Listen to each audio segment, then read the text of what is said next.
Salve, turma querida! 28 de agosto, por volta de 19 horas, como sempre faço às quartas-feiras, gravo os principais fatos e analiso nacionais e internacionais da semana de 21 a 28 de agosto, né? Esse é o nosso projeto aqui no Vencendo. Agradeço desde já os likes, os comentários, a divulgação, tudo que você faz pela gente aí, divulgando esse trabalho que é muito fundamental ser divulgado para poder ser preservado e te ajudar nas provas que contenham atualidades. Disciplina essa que é auxiliar da geografia, da história, de realidade brasileira, de conhecimentos gerais. Alguns editais chamam atualidades de conhecimentos gerais, outros de atualidades, sempre pensando, eu gravo semanalmente, mas você deve pensar no mínimo, os últimos 6 meses, tá? Para ajudá-los também, eu gostaria de dizer que eu possuo 3 apostilas sobre o primeiro semestre e até 10 de setembro devo lançar o livro 20, né? Que são os livros que eu produzo com questões inéditas de atualidades que são de minha autoria, e para adquirir entrando em contato comigo aqui pelo meu WhatsApp, que eu vou mostrar já para você, tá? É um material auxiliar, mas que eu considero de suma importância para você treinar com questões inéditas aí que eu formulo, e todas comentadas, nacionais e internacionais. Eu faço o preço de uma Heineken em cada exemplar, tá? Vamos lá então. Deixa eu ficar pequenininho. Aí, quero saber mais, quero que você dê uma olhada no meu edital, o que pode cair, quais são as apostilas, quero conhecer uma gratuita. Manda um WhatsApp para mim, segue a gente lá no Instagram, que sempre que eu estou com tempo eu publico uma notícia da semana que eu considero super relativa, né? Tem o meu canal do YouTube, mas no canal do YouTube eu subo as aulas que eu gravo aqui. Então quem está assistindo aqui pelo canal do Vencendo Concursos, tem lá também os outros vídeos. Eu sugiro, se você esteja assistindo pela primeira vez, que conheça esse canal, que é o que mais cresce aí no Brasil. Semana de 21 a 28 de agosto, semana aí das queimadas, eu diria, né? E eu até quero dizer uma coisa sobre isso. Nós estamos no meio da época da seca e das queimadas. Logo, o que eu quero te dizer é o seguinte: a gente vai fazer um balanço dessa semana, mas a gente vai ter que fazer um balanço maior lá para a época de outubro sobre como foi esse período de seca e queimada no Brasil, tá? Então, a gente tem o balanço da semana, mas vamos tratar de outras questões também, lógico. Olha, tudo que diz respeito à população tem a ver com política pública, tem a ver com atualidades. E aí veio essa manchete na quinta-feira. Idosos deixam de ser a menor parcela da população e já superam os de 15 e 24 anos, diz IBGE. Fonte amada pelas bancas. De 2000 a 2023, proporção de pessoas com 60 anos ou mais, porque idosos para a Constituição são 60 anos, quase dobrou, subindo para 15%. Ora, os idosos deixaram de ser, essa é a primeira vez que a população mais velha ultrapassa a mais jovem, que vem diminuindo. É claramente, ali tem a faixa, né? De 0 a 14 anos, 20%, de 15 a 24, 14%, a maior faixa está entre 25 e 59, mais de 60 anos passou aí a faixa até de 15 a 24 anos. É a primeira vez que isso acontece. Diogo, ao que você atribui esse dado? Simples assim: melhora no serviço de saúde pública, menor taxa de natalidade, e isso se chama transição demográfica, que é lenta, E há estudos que o Brasil deixará de crescer a sua população por volta de 2050. Nós vamos estabilizar. Mas isso são previsões, eu não gosto muito de previsões. mas saiu também junto esse dado, tá? Então tá aí, também as projeções mostram que em 2060 vão ser a maior, tudo é projeção, chegando a 28%, ou seja, a nossa população está envelhecendo. E isso implica em uma série de leis, regulamentações e estudos para que a gente tenha uma sociedade preparada para atender essa população. É um diagnóstico que já vinha se confirmando em outros censos e que agora temos esse dado aí. Tem mais informação sobre isso que o IBGE falou. Aqui eu consigo ficar.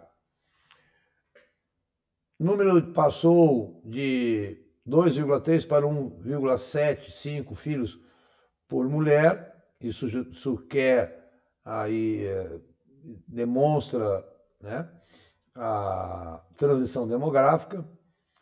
A expectativa subiu de 71 anos para 76, né, e deve chegar a 83. Diminuição de filhos por mulher é o principal fator para diminuir o que deve acontecer a partir de 2042. A população brasileira começa a diminuir. E aí os dados do censo, o Brasil tem 203 milhões, tal, 1,7 milhão de indígenas.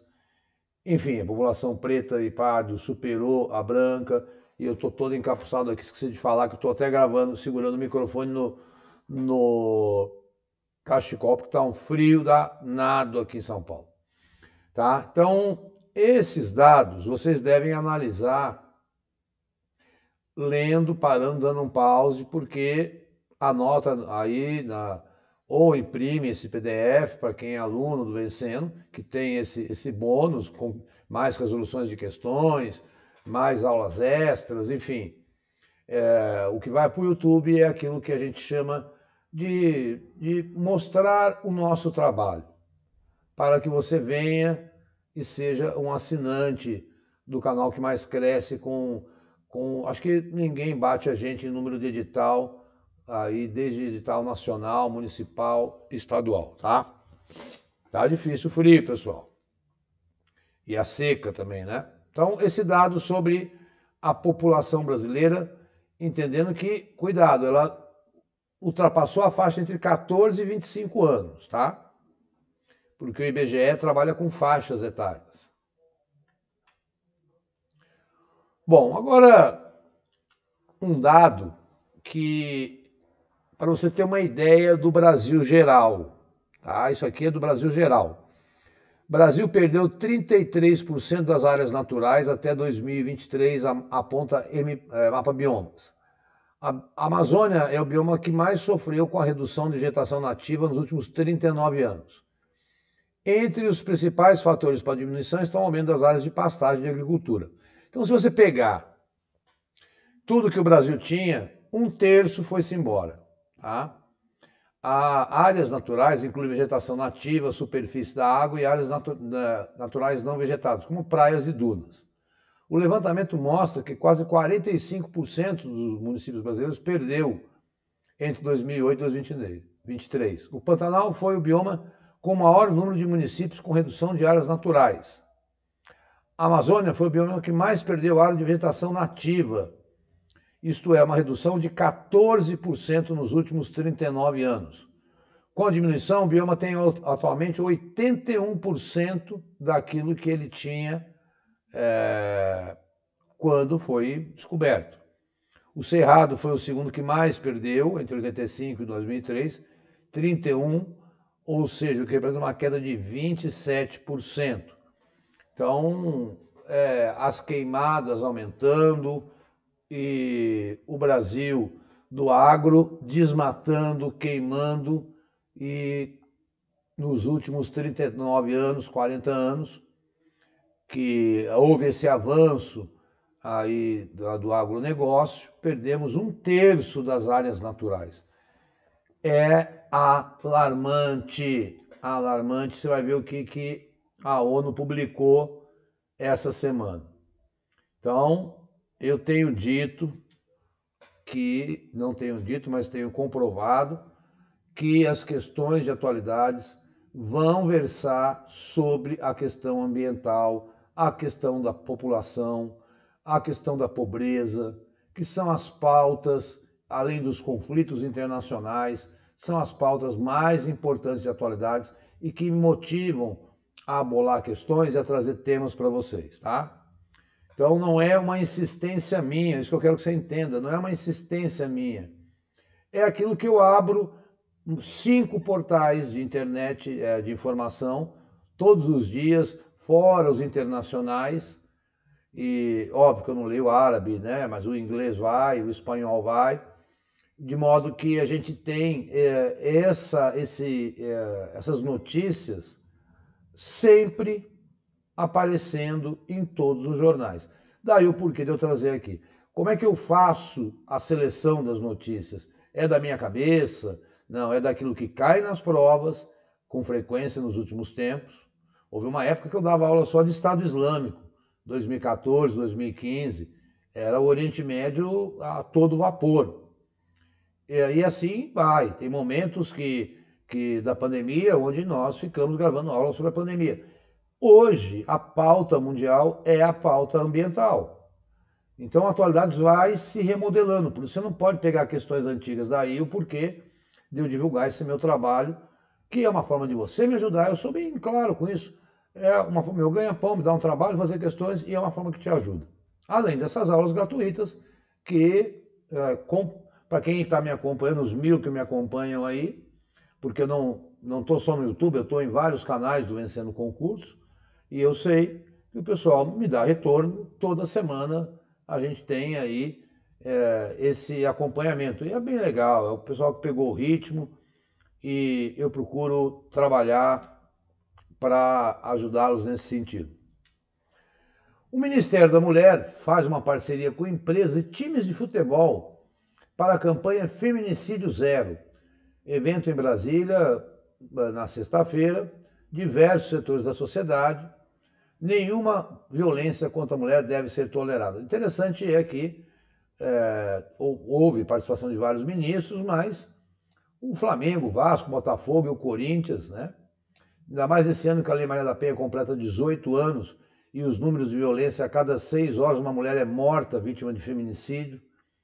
Então, o Disque denúncia 180 e a ação durante o Agosto Lilás, que é o mês sobre conscientização sobre isso, né? Então, uma campanha Feminicídio Zero, o que há de inusitado? A participação de times de futebol. Mas é sempre bom lembrar esses dados, assistam os vídeos anteriores que eu falo também da violência e estupro a cada 8 minutos no Brasil, uma violência de alguma forma contra a mulher.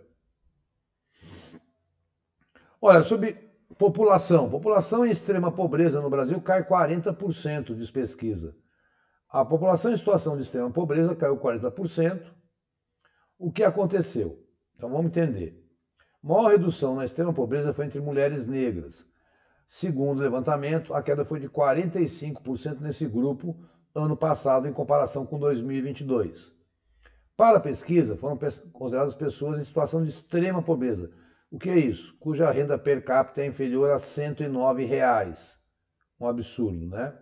Então, o Brasil é o 20º país com mais pessoas em extrema pobreza, diz ranking da ONU. Então tem 19, aí é em números absolutos. Apesar das reduções apontadas, esse parágrafo é muito importante, você tem que ver se é número absoluto, a ONU mostra que o Brasil tem mais habitantes em situação de extrema pobreza que países como Ruanda, Zimbábue, Sudão, Haiti e Nepal. A lista da ONU tem 164 países. Em percentual da população total do país, aí o Brasil vai para posição 67, vai? Então, entenda que a 20ª é posição com mais pessoas. Quando você vai pegar em percentual, nós caímos para a 77ª posição. Cuidado, que ele trabalha com o dado em números absolutos, é porque tem que comparar com a população de Ruanda, do Haiti, do Nepal, que são menores que a nossa, né? Então, mas a nossa posição é 20º país com mais pessoas em extrema pobreza, perdendo para Ruanda, Zimbábue, Sudão, para a gente refletir exatamente como a desigualdade social permanece e nos assusta no Brasil. Todos os dados lançados aí. Ora, o ministro Flávio Dino do Supremo determinou ontem que o governo mobilize todo o contingente, forças armadas, policiais, agentes de fiscalização para combater os incêndios no Pantanal e na Amazônia.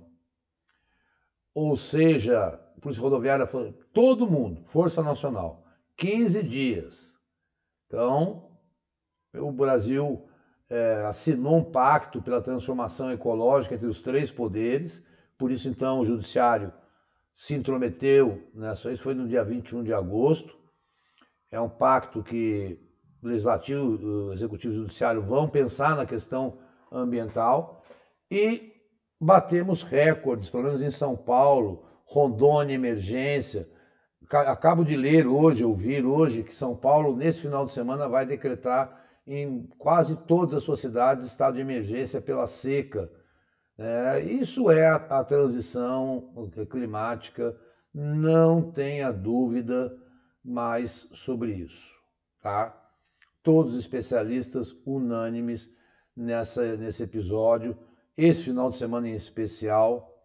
O frio não amenizou, a Amazônia está em chamas, o Pantanal está em chamas, Rondônia está em chamas, São Paulo controlou, porque São Paulo tem o maior contingente, mesmo assim precisou do KC-30, acho que é KC-30, o avião federal que veio para cá para ajudar São Paulo. Mas veja onde a coisa chegou, lá no Supremo Tribunal Federal. Vamos fechar 2024 com certeza absoluta como um ano mais seco, de mais queimadas e de maiores alterações climáticas aí nos últimos anos. Isto é fato. Guarda toda a informação que você tiver e relacione ao aquecimento global, às mudanças climáticas. Manchetes. Para quem já assiste a aula sabe que é onde eu fico falando daquilo que praticamente se resolve na própria manchete. O Comitê da ONU pede que o Reino Unido reduza discurso de ódio após tumultos. Aulas anteriores, quando eu falei, quando protestos da extrema-direita tomaram o país após notícias falsas atribuírem ataque a imigrante islâmico. São Paulo viveu uma sexta-feira atípica no que se refere às queimadas em seu território. O estado registrou em 24 horas 1.886 focos, uma média de 70 por hora e mais de 1 por minuto. Tudo está indicando que são incêndios criminosos, ainda estão investigando.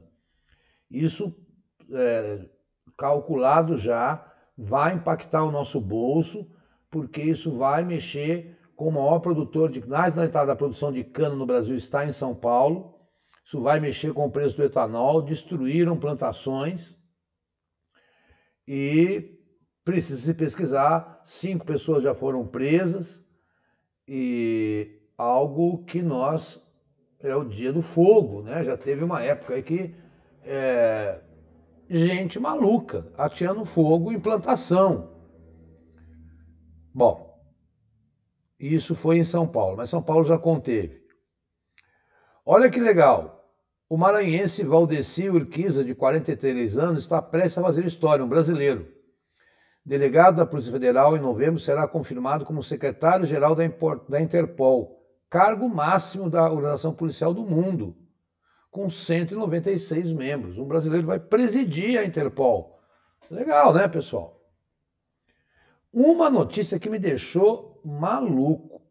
Eu nunca tinha lido nada nesse sentido. A Namíbia, um país da África, planeja abater 723 animais selvagens elefantes para distribuir carne à população que luta por uma seca. Também lá não é só no Brasil, é seca no mundo todo, é chuva no mundo todo.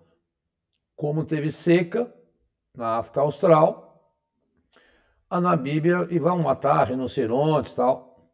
Tudo bem que é a região que tem mais animais selvagens, mas eu nunca tinha visto isso. Matar elefante para distribuir comida. Eram 50 toneladas de carne que seriam dadas à população passando fome, por conta de mudanças climáticas. O pobre dos bichinhos vão ser mortos aí. E aí chegou aquela lá, ó. Onda de incêndios que atinge, já deixou 48 cidades da região e vai aumentar agora no final de semana, li isso hoje. 2 pessoas morreram, 800 tiveram que deixar suas casas. Algo nunca visto em São Paulo nos últimos 40 anos aconteceu nesse final de semana. Repito, ainda não estão em investigação, prenderam alguns criminosos. É bem diferente da seca e das queimadas na Amazônia e no Pantanal, tá? O problema é que isso está aparecendo aí, aquela história de jogo, tiro gente dos portos e aeroportos e jogo lá para o interior de São Paulo para o tráfico de drogas sair, sei lá, uma especulação minha que passou aqui, porque a coisa é muito escandalosa, é muito evidente. Olha aqui, ó, como é evidente. Aí foram pesquisar. O que aconteceu em São Paulo? Não porque São Paulo é o centro do mundo, estou gravando aqui, não. É porque a gente olha para todos os estados do Brasil e quando a gente percebe algo atípico em algum estado, a gente tem que trazer para vocês. Mas, ó, incêndios começaram em 90 minutos, 1h30. Mais de 80 focos ocorreram em áreas de uso agropecuário. Mostra que fumaça surgiu no intervalo de 1h30, entre 10h30 e meio-dia. Gente, isto é algo planejado. Não é possível que vá em 50 cidades. Notícia de agora à tarde, acabou de ser indicado para o lugar de Roberto Campos Neto, Gabriel Galípolo, que já é secretário do Banco Central, para o mandato que vai exercer de 2025 a 2028. O Roberto Campos, é assim agora, né? O mandato fica assim, 2 anos de um presidente e 2 anos do outro. O Roberto Campos Neto ficou 2 anos no mandato com as mudanças lá que o Congresso fez. 2 anos com Bolsonaro, 2 anos com Lula. Agora o Galípolo vai ficar 2 anos com Lula e 2 anos com o próximo presidente, que nós não sabemos quem será, para dar a ideia de que o Banco Central trabalha para combater os problemas econômicos do Brasil, independente do presidente. Só que o seguinte, ele vai ter que ser sabatinado pelo Senado e só vai tomar posse o ano que vem. Mas como tem toda uma agenda de preparo, e esse ano tem eleição municipal, a agenda do Congresso, você sabe que o nosso Congresso é vexamoso nesse sentido, larga o país e vai cuidar do seu rebanho eleitoral como se fosse na República do Café com Leite, nessa época, né? Com esses 5 bilhões de reais destinados às campanhas eleitorais, um verdadeiro absurdo, né? Mas é o que temos e é o povo brasileiro que vota. Então, votar para vereador, por exemplo, votar para deputado estadual, federal, é às vezes mais importante do que presidente. Vamos para as internacionais. Hoje faz exato 1 mês que a Venezuela teve a sua eleição. O Tribunal Supremo declara Maduro vencedor, que é o Supremo Tribunal deles, mas neste 1 mês de manifestações, prisões e até mortes, não tivemos as atas das eleições publicadas. O Brasil não falou oficialmente, mas extraoficial diz que não vai aceitar o resultado das eleições, o Lula já disse que quer sugerir novas eleições. Vários países declaram que não aceitam porque as atas nunca foram publicadas. Protestos explodindo, hoje no Jornal do Meio-Dia está havendo protestos explodindo nesse 1 mês, onde Maduro, que controla a Suprema Corte, controla as eleições, não mostra as atas eleitorais, e isso faz com que as sanções contra a Venezuela, assim se as coisas se mantiverem, só aumentarão. O terceiro mandato de Maduro será o mandato mais duro. Só para você, Maduro mais duro, porque ele vai sofrer sanções, porque essas eleições ele não quer abrir de jeito nenhum, como já não fez em outras. E agora o mundo exige que haja a abertura dessas atas, né? E a ONU falou em falta de imparcialidade. Enfim, até mesmo o Brasil, que sempre teve uma relação estreita com a Venezuela, está se posicionando contrário à decisão do Maduro de não mostrar as atas, de até ameaçar González, que é o candidato, de prisão. Corajosa Marina Corina, hoje em cima de um carro de som, convocando manifestações no mundo todo contra esse processo eleitoral na Venezuela, que vem perpetuando o mesmo grupo no poder. E eu sempre digo, lembre-se, um ditador consegue se manter no poder não só com o apoio da população, mas sobretudo com o apoio de militares e do judiciário. É o que sustenta Maduro, que esconde o resultado das eleições. Um mês, hein? Ah lá. Estados Unidos, União Europeia e 10 países da América Latina rejeitam a decisão da Justiça da Venezuela. O Brasil ainda não falou, já não falou oficialmente.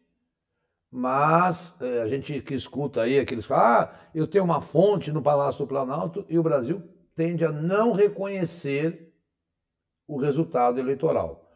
Joseph Borrell, alto representante da União Europeia, disse que países do bloco europeu querem ver provas. OEA também rechaçou, que é a Organização dos Estados Americanos.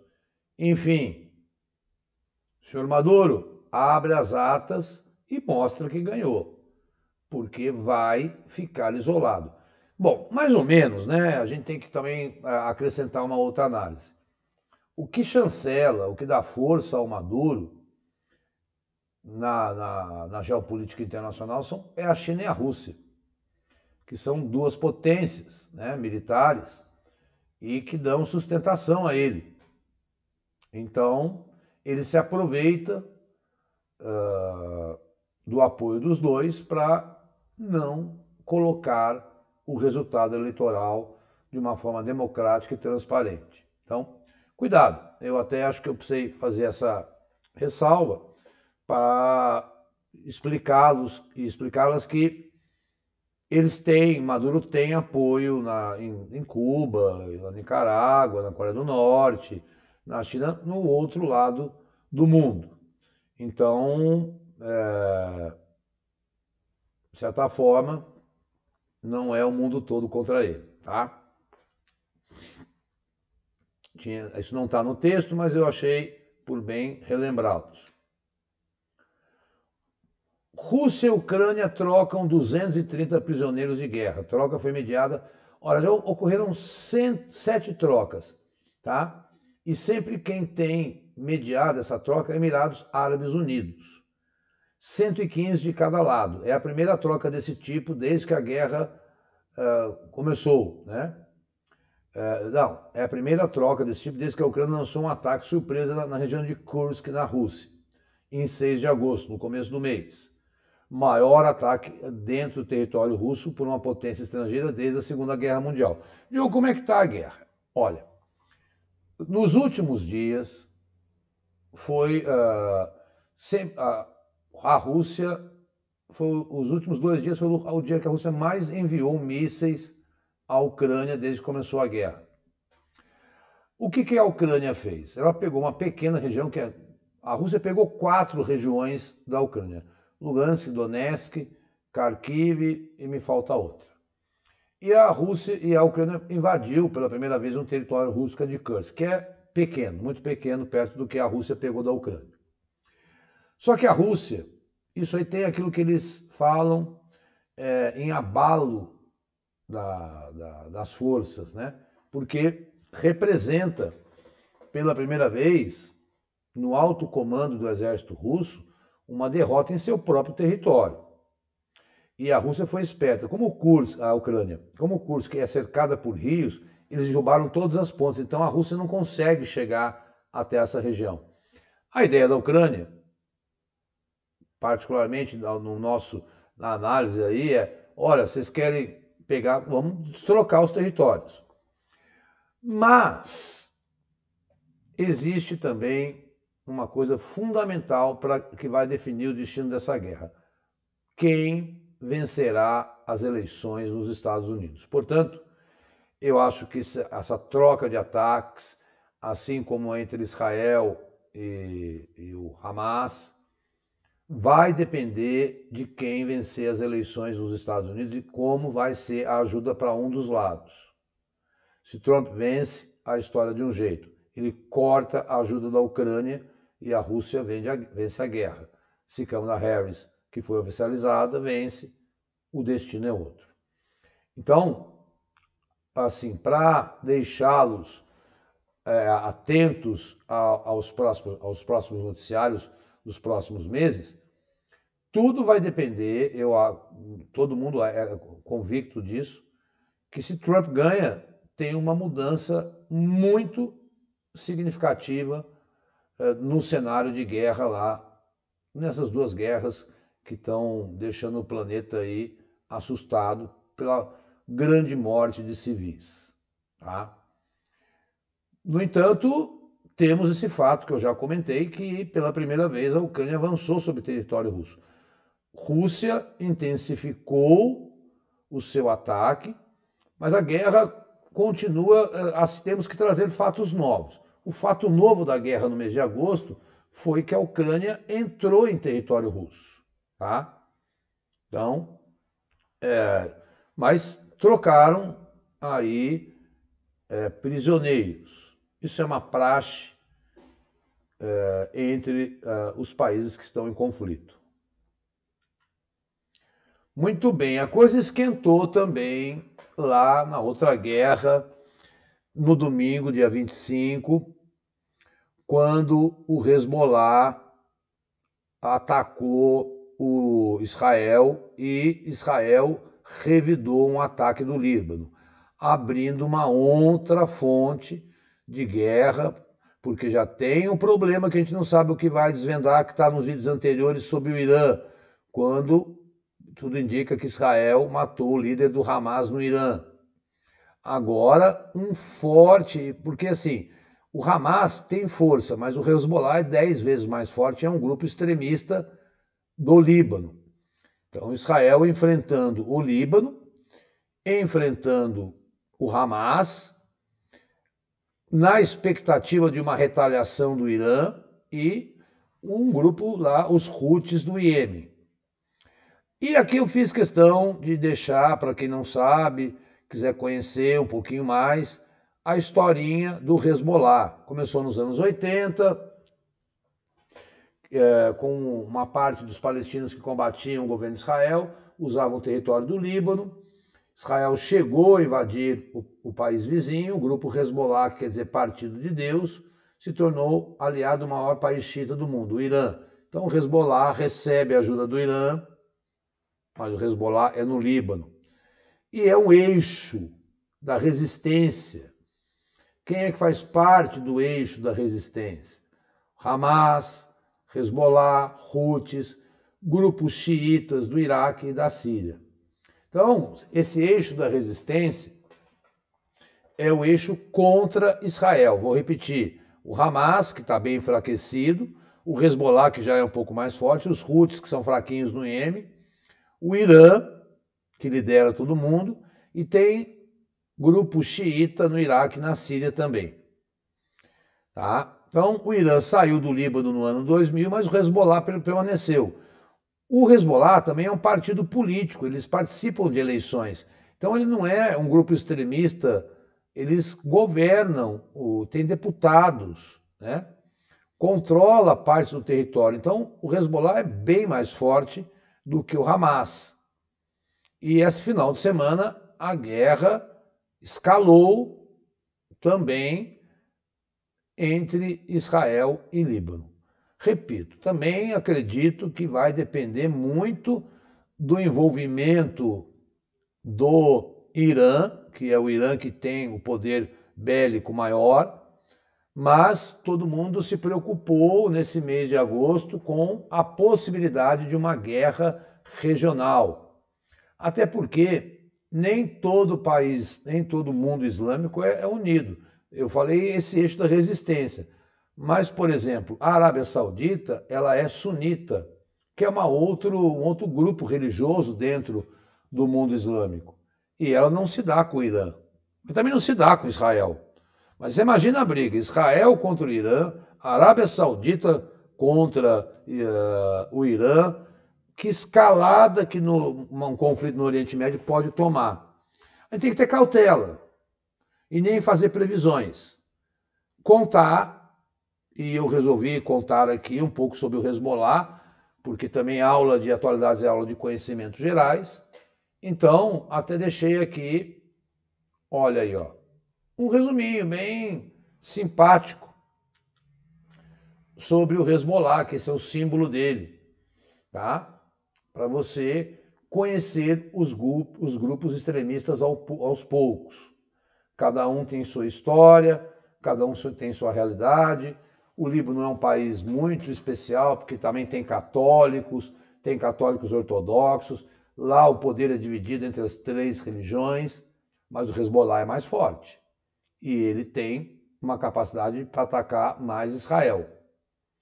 Então, conhecendo também, né, aproveitar esses momentos para detalhar esses palavrões para vocês que não gostam de atualidades, conhecerem melhor e irem configurando. Hamas na faixa de Gaza, Hezbollah no Líbano, conhecendo esses grupos extremistas que têm o Ocidente como inimigo.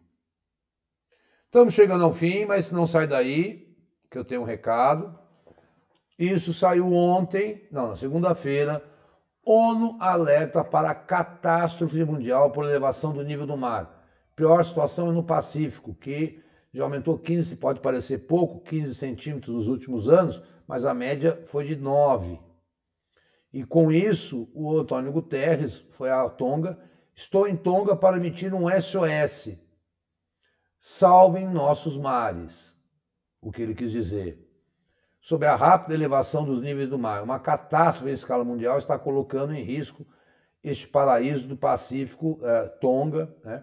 A humanidade está tratando o mar como um esgoto, a poluição plástica está sufocando a vida marinha, os gases de efeito estufa estão causando um aquecimento dos oceanos, acidificação, aumento acelerado do nível do mar, até acho que no Brasil, os locais mais impactados são o Rio de Janeiro e o distrito de São João da Barra, no Rio. O nível do mar subiu 13 centímetros. Gente, isso aí destrói casa. Isso aí avança sobre ruas, porque tem a maré cheia. A projeção para o período 2000 a 2020 e 2050 é de uma alta de 16 centímetros. Não estamos revertendo. Eu insisto, aqui como professor agora, educador, que é necessário conversar com amigos, conversar com filhos, conversar com todos que você conhece e votar em pessoas que têm essa preocupação na política, pressionar pela internet, porque as futuras gerações e mesmo a gente já estão, olha o frio. Bom, vou dar um dado para vocês. Ontem a minha pressão bateu 18/10. Fui imediatamente para o posto. A mulher falou, o frio aumenta a pressão arterial. A minha saúde foi colocada em risco por um extremo climático de frio, porque o extremo calor, ele sobe, aí ele joga o frio lá de cima para baixo. Então a gente fica alternando frio e calor, frio e calor, frio e calor. Isso alterou com a minha pressão arterial. Obviamente fui medicado, voltou tal, e estou tomando a devida providência.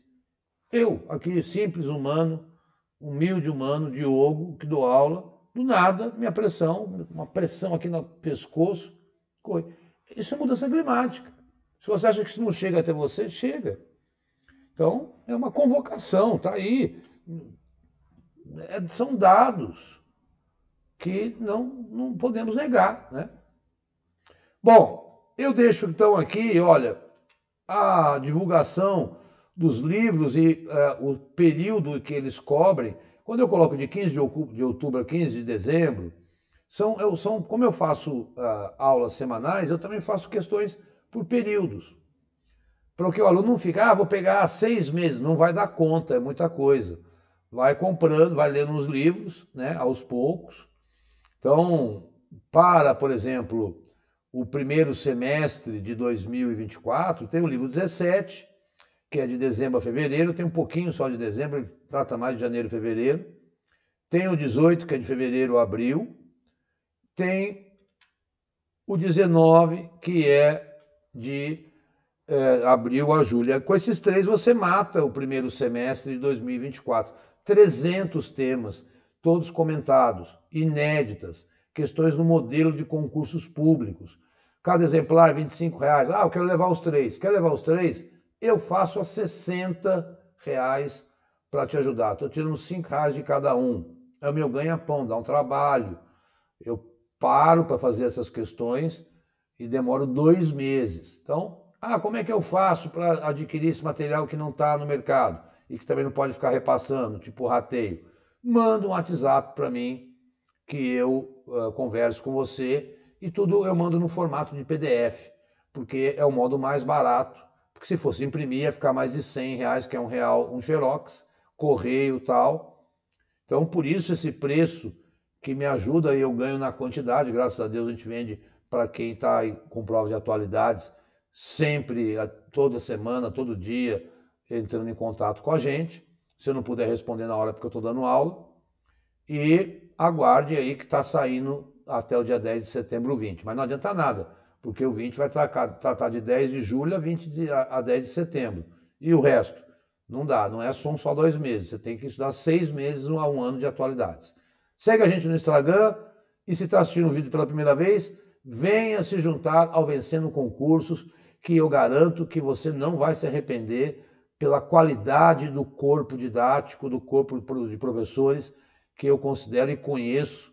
Ele é peneirado pelos melhores professores do Brasil. Não quero me incluir entre eles, mas é isso que eu conheço esses nossos mestres. Semana que vem, estamos em setembro e cá estou eu para mais uma aula de atualidades, tratando de temas aí que são pertinentes nessa semana. Meu muito obrigado e até a próxima aula. Tchau, tchau.